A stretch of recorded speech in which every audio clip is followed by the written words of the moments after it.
ஜெயில்ல 2 போலீஸ் பேசிக்கிட்டு இருக்காங்க.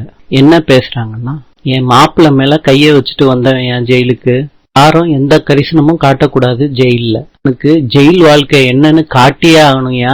ஜெயில்ல ராஜாங்கம் நடந்ததெல்லாம் நினைச்சு பாக்குறாரு. ரொம்ப வருஷத்துக்கு முன்னாடி உங்ககிட்ட 1 லட்சம் ரூபாய் நான் கடன் வாங்கியிருந்தேன்யா. தொழில் நட்டமானதுனால என்னால வட்டி பணத்தை சரியா கொடுக்க முடியல. இப்பதான் நீங்க பெரிய மனசு பண்ணி கடனை திருப்பி கொடுக்க வேணான்னு நீங்க சொன்னீங்கய்யா. உங்களுக்கு ஞாபகம் இருக்குதாயா? நான் வாங்கின இடத்துல ஃபோர்ஜரி பண்ணிட்டதா என்ன உள்ள தள்ளிட்டாங்கய்யா. ஐயா நீங்க இங்க இருங்க, நான் போய் உங்களுக்கு சாப்பாடு வாங்கிட்டு வந்துடுறேன். இந்தாங்கய்யா சாப்பாடு. ராஜாங்கம் சாப்பாடை தட்டி விட்டுறாரு. அதை கேட்டு போலீஸ் வர்றாங்க. சாப்பாடு கை தவறி கீழே விழுந்துருச்சுங்க, மன்னிச்சிருங்க. இது சித்தப்பா கிட்ட சொல்றாரு, இவ்வளவு நாள் பணம் இருக்கு, அதிகாரம் இருக்கு, எல்லாமே இருக்குன்னு நம்ம நினைச்சுக்கிட்டு இருந்தோம். அத்தனையும் போய் எல்லாம் வேஸ்ட்னு நான் புரிஞ்சுக்கிட்டேன் சித்தப்பா. எங்க அப்பா பிறந்த உடனே பங்களால ராஜா மாதிரி வாழ்ந்தவர் இப்ப ஜெயில இருக்காரு. அப்பாவை அப்படிப்பட்ட இடத்துல கற்பனை கூட பண்ணி பார்க்க முடியல சித்தப்பா. என் கல்யாணத்தை நிறுத்த போன் பண்ணவன நான் சும்மா விட மாட்டேன் சித்தப்பா. இதுவும் அவங்க மாமாவும் இன்ஸ்பெக்டரை பார்க்க வர்றாங்க. அப்ப போலீஸ் வழிமறைக்கிறாங்க. என்ன விஷயம்னு கேக்குறாங்க.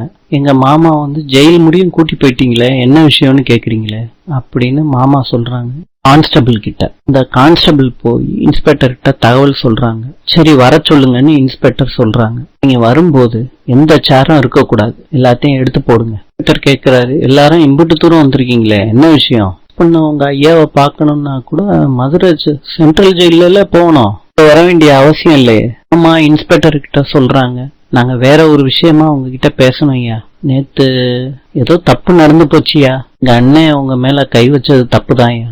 நீங்க சட்டப்படி நடவடிக்கை எடுத்துட்டீங்க. கல்யாணத்தை நிறுத்த சொல்லி யார் போன் பண்ணாங்கன்னு எங்களுக்கு தெரிஞ்சாகணும்.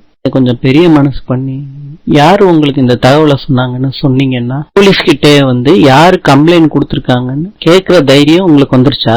ஏதோ தொழில் ரீதியா உள்ள பகைய வச்சுட்டு மனசுக்குள்ள வச்சுக்கிட்டு யாரோ இப்படி பண்ணிவிட்டாங்கய்யா, அதனாலதான் உங்ககிட்ட கேட்க வந்திருக்கோம். நீங்க தெரிஞ்சுக்கணும்னு காண்டி நாங்க சொல்லி ஆகணும்னு எந்த ஒரு அவசியமும் கிடையாது, புரியுதான்னு இன்ஸ்பெக்டர் சொல்றாரு. சம்பந்தப்பட்ட எந்த ஒரு டீட்டெயிலும் நாங்க யாருக்கிட்டையும் ஷேர் பண்ணக்கூடாது, நம்புறீங்களா சொல்றாரு. நீங்க சொல்லலாட்டி எங்களால கண்டுபிடிக்க முடியாதா? தம்பி உங்களால கண்டுபிடிக்க முடியும்னா தாராளமா கண்டுபிடிச்சுக்கோங்க. அதுக்கு இங்க என் டயத்தை வேஸ்ட் பண்றீங்க. போங்க தம்பி. வாங்க பாண்டி, உங்களை பார்க்கலான்னு உங்க வீட்டுக்கு போயிருந்தேன். அவங்கதான் வாடிப்பட்டி போலீஸ் ஸ்டேஷனுக்கு போயிருக்கதா சொன்னாங்க. என்ன விஷயமா வந்தீங்க மாப்பிள்ள? கல்யாணத்தை நிறுத்த சொல்லி யாரோ போன் பண்ணிருக்காங்க போலீஸ் ஸ்டேஷனுக்கு, அது விஷயமா தான் வந்தோம். ரகசியம் சொல்ல முடியாதுன்னு சொல்றாங்க. சொல்லலாட்டி நம்மளால கண்டுபிடிக்க முடியாதா? அவன் மாத்திரம் கிடைச்சான்னா அவன் கை காலை உடச்சு விட்டுருவேன் மாப்பிள்ள. தப்பா போலீஸ் ஸ்டேஷன் கிட்ட இருக்கீங்க, என்ன பேசிக்கிட்டு இருக்கீங்க? இந்த மாதிரிலாம் பேசக்கூடாது சொல்றாங்க. எல்லாரும் பொறுமையா இருப்போம், அடுத்து என்ன பண்றேன்னு யோசிச்சு முடிவு எடுப்போம். எல்லாரும் இங்கேயே இருங்க. என்னோட பங்காளி ஒருத்தர் இந்த ஸ்டேஷன்ல ஏட்டா இருக்காரு, பார்த்து ஏதாவது விஷயம் கறக்க முடியுமான்னு கறந்துட்டு வந்துடுறேன். ஏட்டா அந்த விஷயத்த என்கிட்ட சொல்லுவாரு. பாண்டி அந்த போலீஸ பார்க்க போறாரு. இல்ல பாண்டி, இம்புட்டுக்குள்ள தேடி வந்திருக்க பங்காளி, முக்கியமான உதவி கேட்டு வந்திருக்கேன், நீங்க மறுக்காம செஞ்சு கொடுக்கணும். போட்டு கல்யாணத்தை நிப்பாட்டினது யாருன்னு உங்களுக்கு தெரியணும், அதானே?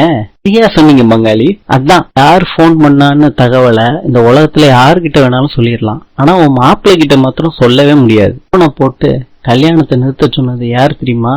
உன் மகன் தமிழ்ச்செல்விதான்யா. கல்யாணம் நடக்கிறதுக்கு முன்னாடி கரெக்டா 1 மணி இருக்கும்யா, ஸ்டேஷனுக்கு ஒரு போன் ஒண்ணு வந்துச்சு. இல்லப்பாண்டி வாழ்க்கையில ஏதோ நல்லது நடக்கணும்னு நினைச்சுக்கிட்டு இருந்தா அந்த பிள்ளை ஸ்டேஷனுக்கு போன் பண்ணிக்கிட்டு இருக்கே. ஸ்டேஷன்ல யாருக்கும் தெரியாம பாத்துக்கணும். நான் யாருக்கும் சொல்லல பாண்டி.